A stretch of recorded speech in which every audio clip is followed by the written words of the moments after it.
নমস্কাৰ আপোনালোক সকলোকে আমাৰ এডিআৰি জিকে চেনেললৈ স্বাগতম জনাইছোঁ। আজি আমি অসমৰ তৃতীয় আৰু চতুৰ্থ বৰ্গৰ লগতে আসাম পুলিচৰ বাবে প্ৰয়োজনীয় প্ৰশ্নসমূহ আলোচনা কৰিম। আমাৰ প্ৰথম কুৱেশ্যনটো হৈছে When was the partition of Bengal implemented? Banga বিভাজন কেতিয়া কাৰ্যকৰী হৈছিল? ইয়াৰ শুদ্ধ উত্তৰটো হৈছে 16 অক্টোবৰ 1905 চনত। বংগ বিভাজনৰ সময়ত ভাৰতৰ ভাইচৰয় আছিল লৰ্ড কাৰ্জন আৰু ইয়াৰ এবছৰৰ পিছতে মুছলিম লীগৰ গঠন হৈছিল। আমাৰ next question the Panimur waterfall is located in which district? পানীমূৰ জলপ্ৰপাত কোনটো জিলাত অৱস্থিত? ইয়াৰ শুদ্ধ উত্তৰটো হৈছে ডিমা হাছাও।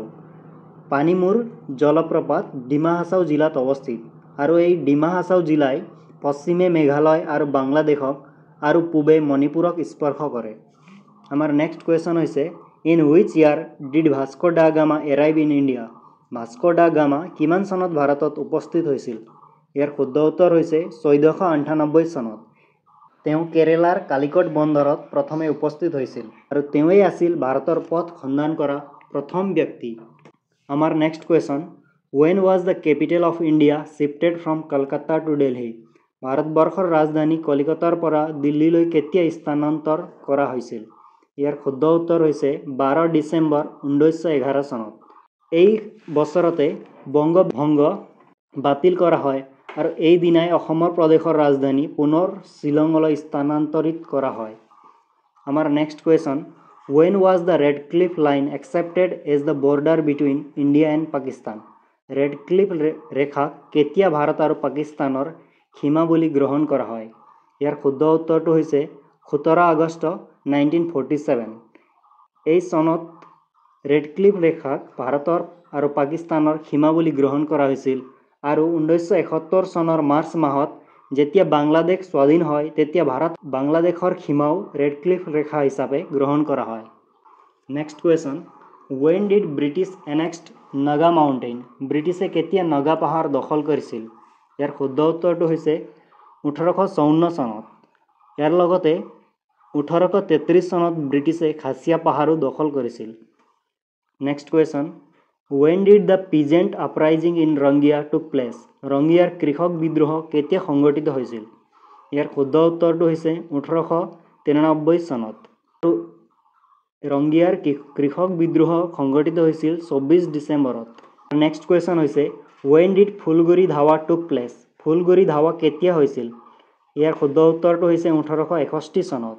আফুগুটি আৰু তামোল পাণৰ ওপৰত টেক্স লগাব বুলি বাতৰি প্ৰকাশ পোৱাৰ পিছত ৰাইজসকলে ফুলগুৰিত উপস্থিত হৈ এটা ৰাইজমেল অনুষ্ঠিত কৰে আৰু ইয়াৰ লগতে ফুলগুৰিৰ ধাৱা আৰম্ভ হয়। Next question Who was the author of the book Indica? Indica নামৰ কিতাপখনৰ লেখক কোন আছিল? ইয়াৰ শুদ্ধ উত্তৰটো হৈছে মেগাস্থনিছ।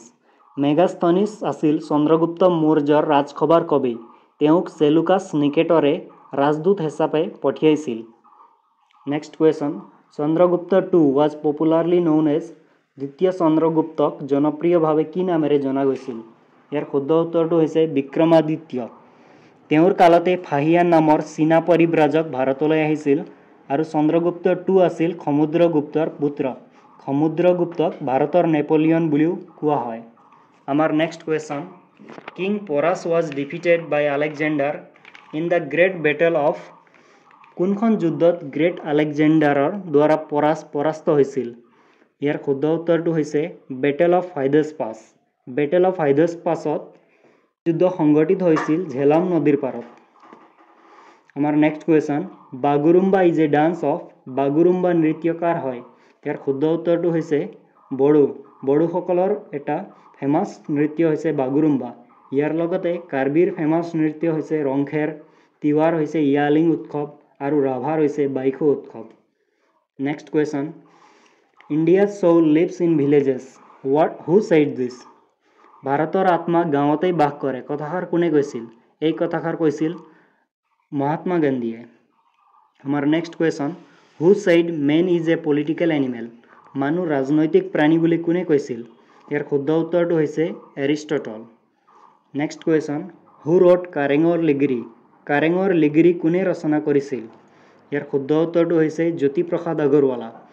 জ্যোতিপ্ৰসাদ আগৰৱালা হৈছে অসমীয়া চিনেমা জগতৰ নিৰ্মাতা তেওঁ প্ৰথম অসমীয়া ছবি জয়মতী 1935 চনত নিৰ্মাণ কৰিছিল।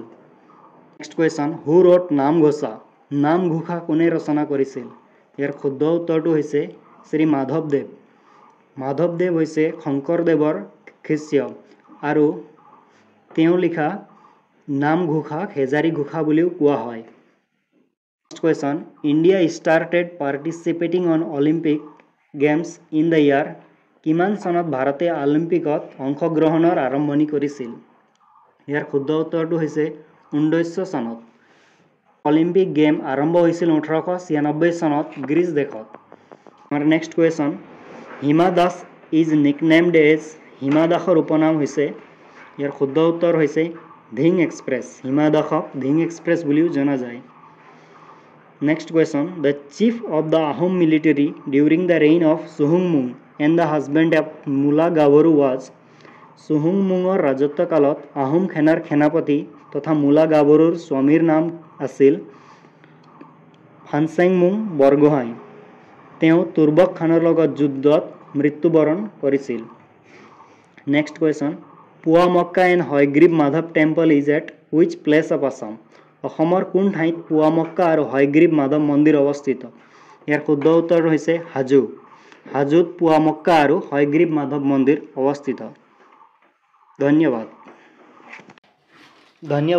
আজিৰ কাৰণে ইমানেই। আকৌ আমি লগ পাম নতুন ভিডিঅ'ত নতুন টপিকৰ সৈতে। আমাৰ এই চেনেলত আগন্তুক পৰীক্ষাৰ বাবে প্ৰয়োজনীয় কুৱেশ্যনসমূহ ডিছকাছ কৰি থাকিম। সেইকাৰণে আগন্তুক হ'বলগীয়া পৰীক্ষাৰ বাবে আমি আমাৰ চেনেলত বিভিন্ন প্ৰয়োজনীয় কুৱেশ্যনসমূহ আলোচনা কৰি থাকিম। গতিকে এই আপডেটসমূহ পাই থাকিবৰ কাৰণে আমাৰ চেনেলক লাইক, শ্বেয়াৰ আৰু ছাবস্ক্ৰাইব কৰিব নাপাহৰিব। ধন্যবাদ।